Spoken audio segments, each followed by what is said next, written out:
So welcome everyone. I'm Ian Tuttle, and I'm the author of the collection of short stories called Stretchy Head. And they are all fictional stories that take place in real bars and restaurants around San Francisco and the Bay Area. So I thought I'd read, they're all really short, I thought I'd read a couple and answer any questions, and then maybe read another one and send you all on your way. Out to the bars and restaurants of San Francisco. Are you taking requests? I will take requests. What about the claw that grabs the toys? Alright, we have a request for, some of the members of the audience have read the stories already. So we have a request for the one about the claw, which is, it's a place called Eggett's, and it was down in Glen Park. And unfortunately it's changed ownership, and I understand it's not quite like it used to be. But these things happen. And I should also say all the stories are illustrated by Jason Toney, who read the stories and drew the illustrations based on the stories themselves, not with any knowledge of the places other than that. So this is Eggett's. They all tried to squeeze through the doors at once, the boys followed by the girls, jabbering and jockeying, and they headed straight to their table where they dropped backpacks heavy with textbooks on the floor and on the metal tabletop. Some of them got frozen yogurt or bubble tea, but most just hung around Romeo. When Daniel arrived, Romeo already had his fancy phone out, tilting and shaking it as he played the video game he always played. Probably the only one he was any good at, thought Daniel. The other boys were crowded behind him, watching as he set a new high score, while the girls sat across from them, giggling. Justine, her hair in perfect cinnamon-colored braids, used her fingertips to pull apart a Hong Kong waffle, and she shared the chewy pieces with the other girls as they eyed the boys. Daniel stood alone near the bill-changing machine. In his pocket he rubbed his hoarded dollar bills, softened from weeks of overhandling. His heart fluttered as he counted the girls. 7. Perfect. The commotion of the bill changer drew a few glances, including Romeo's. "Poor Danny's rich! Hey, look at poor Danny!" All the boys laughed, and Romeo laughed the loudest, while he kept right on with his video game. Daniel took his quarters straight to the crane game.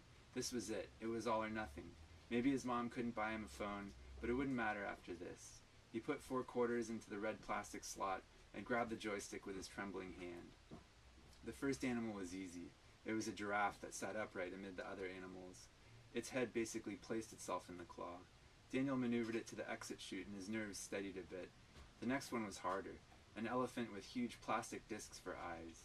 The claw tilted wildly when it fell, and Daniel thought the angle might be too severe, but when the 3 claw arms closed, the elephant was locked in. The third animal caught the other kid's attention.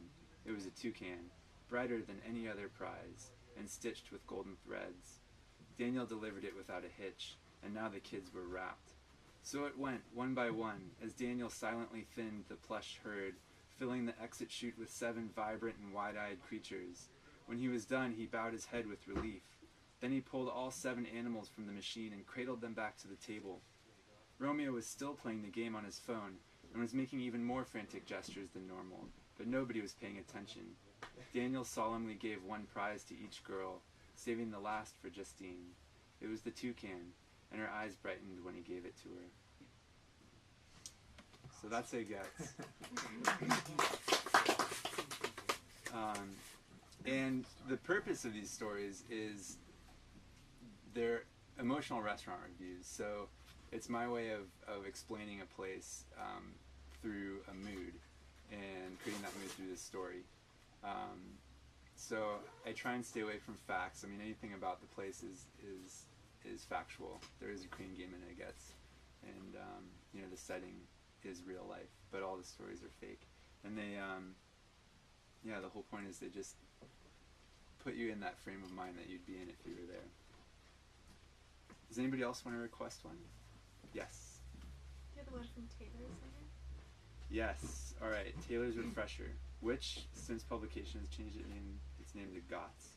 This is one in San Francisco. Or I think it's in the One in Napa. This is in St. Helena.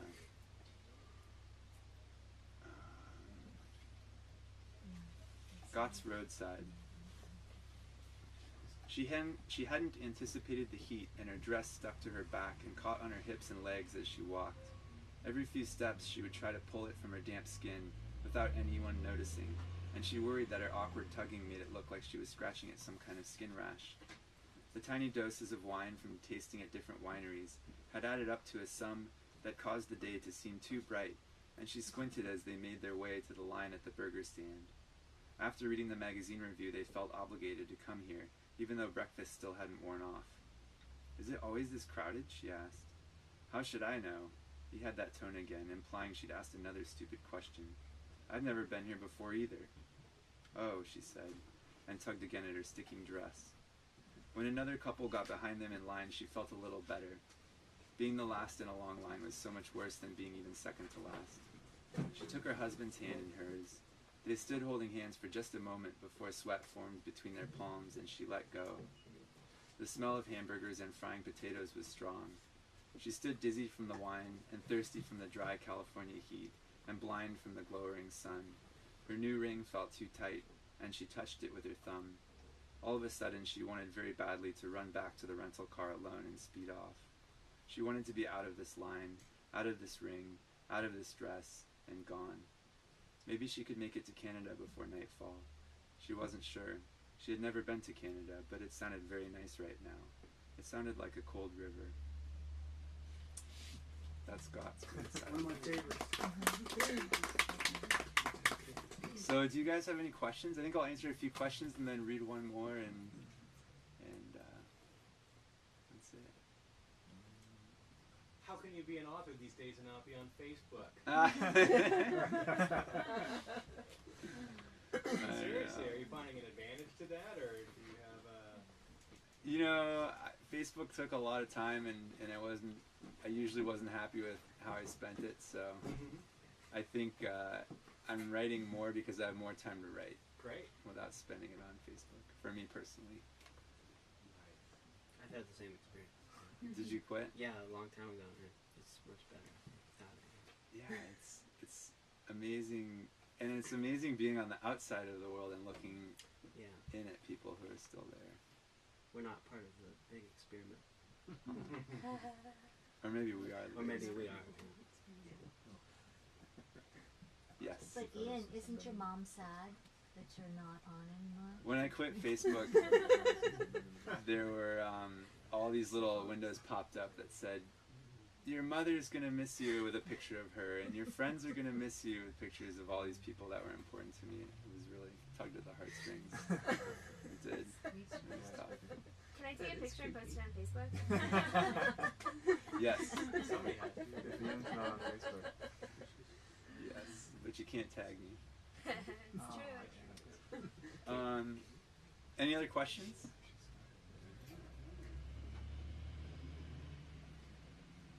Would you read your favorite one? Do you have one? That's a good question. They change a lot. Some days one's a favorite, and the next day it's another one.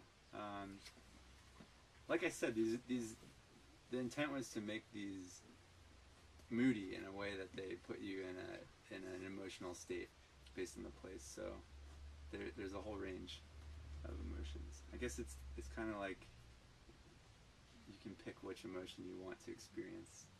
So in that regard, my favorite changes depending on how I'm feeling. This one, I'm going to read this one for the Little Spot Cafe, which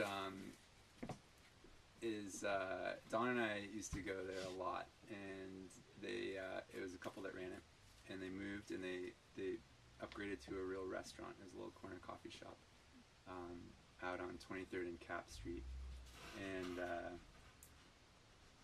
this is the most realistic of all the stories, but it's still fiction. The Little Spot Cafe. Behind the counter, he runs his sushi knife along his sharpener with long practiced strokes. The knife is already sharp enough to shear slivers from bone.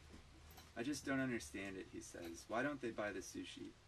"Give it time," she says. "They don't know how good it is." "But these bagels, anyone can get a toaster and some bagels. The sushi takes talent." When his wife permits him, he will buy a second knife so he may alternate between sharpenings, letting each knife rest for a day, as good knives should. "Remember when we first started?" she asks. Her eyes have dark circles under them. She was up all night, again, balancing income and expenses, matching bland bagels against exotic fish. The red numbers are as painful to her as the spoiled yellowfin is to him. Still, she is calm and radiant, like a gem underwater, catching the sunlight. He slides the knife across the sharpener. She says, "Remember this place, the layers of filth on the floor, all that horrible spray painting on the walls?" He stops sharpening and looks around the empty cafe. Yes. Plants spread like kelp vines, holding fast to walls, surrounding the window panes. Small plants were cheaper to buy, so they bought what they could afford and then repotted. Now the little trees rise towards the ceiling. He examines the knife. "But we're going crazy toasting bagels every day. There's no art to it. It's a waste of my talent." Well, she waits for him to holster the knife. When he finally does, she takes his hands in her hands. "They just don't know your talent yet. Until they do, we keep making what they want." The morning's first pair of customers enters the cafe. 2 men, both dressed similarly in boots, work pants, and hooded sweatshirts. One says to the other, "The best, you'll see." They each order a coffee and a bagel with cream cheese. With his diamond-sharp knife, he halves the bagels precisely. He monitors the bagels in the toaster until their edges are nearly black but not quite, then ejects them and spreads them with perfectly even coats of cream cheese. The cash register dings behind him as his wife takes the money, gives the men their change, thanks them for the tip that clinks into the jar. With his thumbs and index fingers, he folds 2 paper napkins exactly in half, then takes 2 paper bags, one in each hand, and jerks them downward so they puff open with air. He wraps the bagels in white paper, tucking the corners in like hotel sheets, then puts a wrapped bagel and a folded napkin into each bag and creases them shut. The customers take sips from their coffees. One says to the other, "You're right, this is good." By the time they leave the counter, there are 3 new people in line. The next customer orders a bagel and a latte. The day has begun. Thank you. Thanks for coming, everyone. Thank you. Do you write nonfiction restaurant reviews? I've maybe written a few paragraphs on Yelp, but no. This actually started with, I sat down to write a restaurant review and make it all literary and beautiful and, like a real restaurant critic might. And then I got 2 sentences into it and I remembered Yelp. And I thought, there are some really eloquent writers on Yelp. I mean, you can go there and read fantastic stories that are true, that there's amazing writers out there just putting amazing work on Yelp for free, and it's all out there.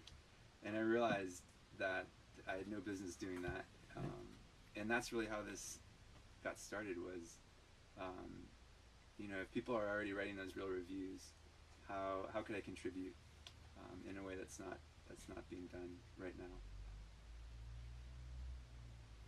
What were some of the better moments for you of putting together your first book, a collection of stories? Were there things that ended up on the cutting room floor, or what did you particularly enjoy about the process? The process was pretty exhilarating, I gotta say. It was Caitlin, my publisher, is here in the audience, and it was really a blast. I mean, So you better be careful what you say. How'd you get it published? It was, I think more than anything, it was the right kind of project for the right kind of publisher, and we were lucky to meet, and that's how it worked. And I never wrote it intending to publish it. It never, it started one by one. I did one a week for about 1.5 years, so there was about 60 of them, of these stories, and it just gathered enough mass to become something more than, they were all on the internet to start with, and it became something that belonged in a book, and that's how it happened. But it was really, there are definitely stories that are blacked out from the world now that nobody can read because they've been taken down, but they aren't in the book, and they're just, there's some beautiful stories. Maybe they'll resurface later in a volume 2 sometime. But What's next for you? Volume 2. I'm really young in my career as a writer, so this was This was a real. I felt like I was thrashing around in the dark doing this, and I feel like I have a sense of what I'm doing much better than I did when I started this project. So right now I'm doing some longer form fiction. So one last question. What's the longest you sat in a restaurant trying to write one of these? Did you ever get like writer's block and Ooh. asked to leave because you're not ordering any food? Or Good question. So all of these, I went to every single of these places at least twice before writing about them, and for the most part I would go. The process was different for each one. For the most part, I would be at a place and think this deserves a story, and then as I was there, I'd start thinking what is what am I feeling here? What am I getting? Sometimes it would be really obvious. Sometimes I would write 3 or 4 stories, throw them all away, and finally nail one. And then another component in the original rendition online, there are photographs accompanying all the stories. So I also had to get good photographs, and that was sometimes the most awkward part, depending on what type of place it was. But yeah, some of these places I've been to 20 or 30 times. Some of them it's just 2, and most of them are written elsewhere, not in the place. But a lot of times notes. I took notes in the place. Do you have to like the place to write about it? No, and there are some stories that betray my ill feelings towards a place. I don't know if any of those really made it in the book. It's a couple of them, and that was actually a fun, because we also made little posters of the stories and illustrations and framed them and gave them to each of the restaurants, as well as a copy of the book. And most of these places had no idea that this existed until they were holding it in their hands. And at first I worried about, I mean, who knows, maybe somebody gets really upset and says, you know, this is libel, you can't do this. And I just figured, just put it out there, and there's no such thing as bad publicity, so how can they really be upset? And nobody was upset. Everybody was thrilled. Everybody was really shocked and honored to be represented in a book. Well, the story you read before about the the chef whose talent isn't being appreciated. I mean, how would you think that guy would react? I think he'd be psyched. Did you present him with the story, or was he not? That's one of the few. There's 3 that haven't made it to their owners because this took place in a cafe that couple moved to open a new restaurant, and so I have to track them down. And another one was a food cart that has been disbanded, and it gets, like I said, changed ownership. But I think those 3 are the only ones. And Heart closed. Oh, and Heart was one that I didn't like. I don't know if I should see this being recorded. But you did like? Oh, that place. So that's an example of a place that I didn't have good feelings for, and the story reflects that. So. Yeah, Cursed them. how do you feel about the food carts? The food cart, Since you can't, they're not real. the food cart I businesses. loved. Really? The food cart I really liked, yeah. Wasn't that like pies and stuff? That was great. It was Thai food. It was like a fusion. They did cartons of noodles that were really good. It was a food bike, A actually. food bicycle with a basket on the back. Yeah. Oh, so you're saying what's the mood like for a place that's not an actual building? Yeah, well, because businesses don't like them, because they're stealing business because they're on wheels. Yeah, good question. There was another story about a hot dog stand in Berkeley. I don't know. I'm impartial. There's a lot that take place in They're bars. crazy, right? Yeah, that don't even serve food. Some dive bars and yeah, it's anywhere that mostly the central core is where people gather to eat or drink together, and that's what ties them all together. Okay, one last question. How was the decision made about which one in out of the 60? Was it a joint thing, or? It was very collaborative. I'd say the most important selection criteria was quality of the story, and because I was doing these on a weekly basis on an online website that didn't have thousands of readers a day, I was more intent on creating content and moving on to the next one every week. So there are some that just didn't hit the same quality as others, and sometimes I would put one up knowing it wasn't that great. I just wanted to put it up, and meanwhile I'd be working for a month on another one. And so the ones, these are all, you know, the top quality stories. And then there's some arrangement based on a couple of stories were very similar. You know, over the course of a year and a half, I'm bound to repeat themes. So a couple of them got the axe because of that. So I don't know. Maybe Caitlin nixed Something Um, some for other reasons that I don't know about. I don't know. Oh, I'm not going to go into that. Yeah, no, see? no. So No, I mean there were some that I loved that we had to let go. Just yeah, Why couldn't you just made Because they it were- longer? it's, you know, Small brain. there's a team of people that worked on it, We and, wanted it to that's be how it came perfect. together. Right. Yeah.